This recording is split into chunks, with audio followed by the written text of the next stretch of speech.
Perkenalkan, kami dari kelompok 11 yang beranggotakan saya sendiri, Eliza Deviana Putri dengan NPM 191446138 dan teman saya, Angela Sari Fatima dengan NPM 191446156. Video kali ini kami akan membahas mengenai model pembelajaran kooperatif tipe Team Assisted Individualization atau TAI. Di sini kami akan membahas 5 subbahasan. Yang pertama yaitu pengertian model pembelajaran tipe TAI. Yang kedua, ciri khas model pembelajaran TAI. Yang ketiga, alasan pentingnya model pembelajaran TAI. Yang keempat, sintaks atau langkah dari model pembelajaran TAI. Dan yang kelima, kelebihan dan kelemahan model pembelajaran TAI. Selamat menyimak teman-teman.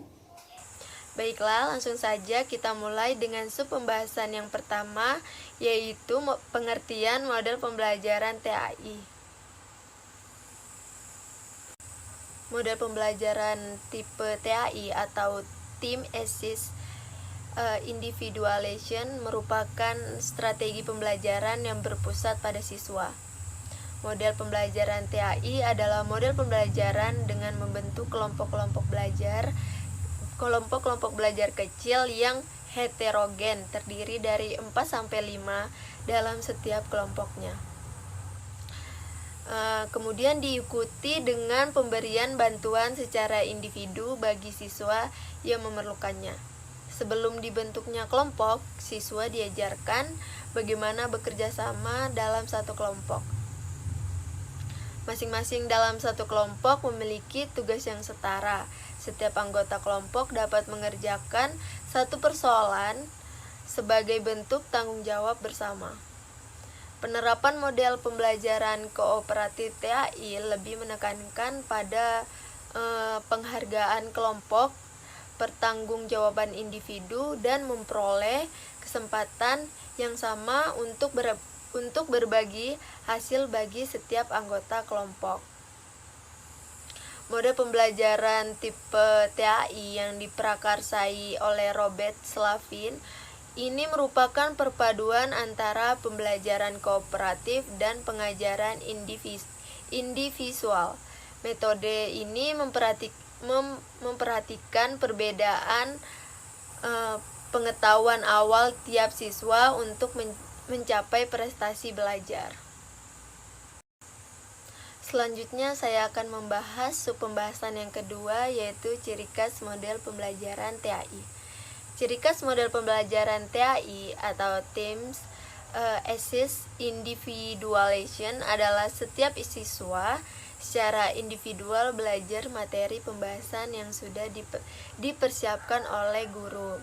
Hasil belajar individual dibawa ke kelompok-kelompok untuk didiskusikan dan saling dibahas oleh anggota kelompok, dan semua anggota kelompok bertanggung jawab atas keseluruhan jawaban sebagai tanggung jawab bersama.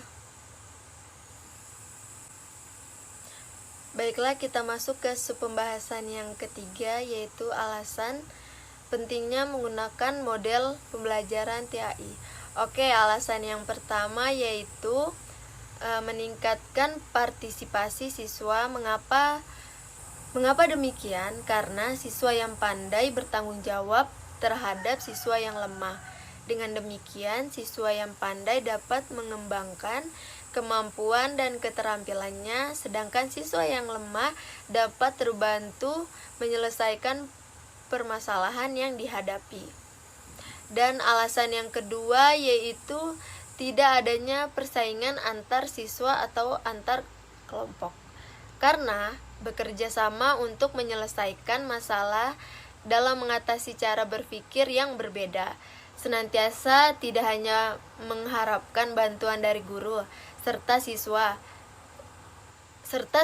termotivasi untuk belajar cepat dan akurat seluruh materi.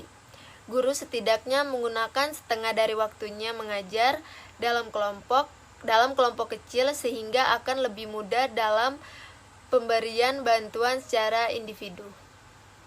Selanjutnya, kita akan membahas mengenai sintaks atau unsur pembelajaran langkah-langkah kooperatif tipe Team Assisted Individualization atau TAI.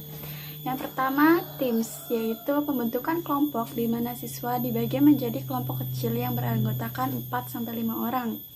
Yang kedua, placement test, yaitu prosedur pembentukan berdasarkan pretest himpunan dan ranking berdasarkan perolehan nilai. Yang ketiga, teaching group, yaitu tahap pembagian handout masing-masing siswa serta tahap penjelasan singkat pokok materi yang akan dibahas pada pertemuan itu oleh guru. Yang keempat, student kreatif. Nah, pada tahap ini siswa belajar secara individu terkait materi yang terdapat pada handout dan mengerjakan soal latihan. Yang kelima, team study. Nah, setelah tadi siswa mencoba mengerjakan soal latihan, selanjutnya siswa akan berdiskusi tentang materi dan mengoreksi jawabannya dengan teman satu kelompok. Keenam, whole class units. Nah, pada tahap ini salah satu perwakilan kelompok akan maju untuk mempresentasikan hasil kerja kelompoknya. Nantinya, kelompok lain akan memberikan tanggapan berupa pertanyaan. Kemudian akan diadakan evaluasi hasil diskusi dan penyempurnaan jawaban siswa oleh guru. Yang ketujuh, fact test. Nah, pada tahap ini dilaksanakan tes akhir dan siswa akan mengerjakannya secara individu. Yang kedelapan, team scores and team recognition. Nah, pada tahap ini merupakan tahap terakhir, yaitu pengumuman skor tiap kelompok selama satu siklus dan pemberian penghargaan bagi kelompok super, kelompok hebat, dan kelompok baik. Pemberian skor ini berguna untuk meningkatkan motivasi siswa. Selanjutnya, kelebihan dan kelemahan model pembelajaran kooperatif tipe TAI. Seperti halnya metode lain, metode belajar kooperatif tipe Team Assisted Individualization TAI ini memiliki beberapa kelebihan dan kelemahan. Kelebihan model pembelajaran kooperatif tipe Team Assisted Individualization. Yang pertama, siswa akan termotivasi belajar karena hasil belajar dinilai secara teliti dan cepat. Yang kedua, kemampuan komunikasi siswa akan terbina dengan baik. Yang ketiga, perilaku yang mengganggu dan konflik antar pribadi akan terkurangi melalui penanaman prinsip kerja kooperatif. Yang keempat, program ini sangat membantu siswa yang lemah dan sekaligus meningkatkan prestasi belajar siswa secara keseluruhan. Kelemahan model pembelajaran kooperatif tipe Team Assisted Individualization. Yang pertama, diperlukan media pembelajaran yang lengkap dan memadai. Yang kedua, waktu yang lama untuk pembuatan perangkat pembelajaran. Dan yang ketiga, diperlukan kinerja kritis evaluatif dari guru selama siswa bekerja dalam kelompok.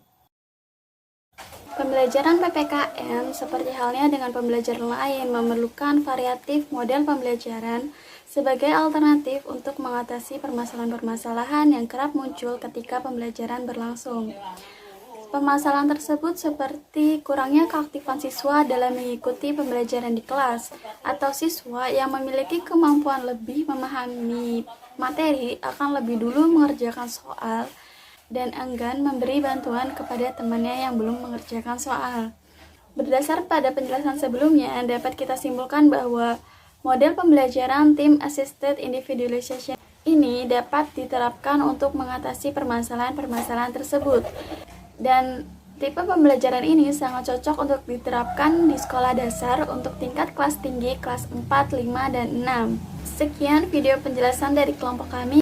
Kurang lebihnya kami mohon maaf. Terima kasih sudah menyimak. Semoga bermanfaat. Wassalamualaikum warahmatullahi wabarakatuh.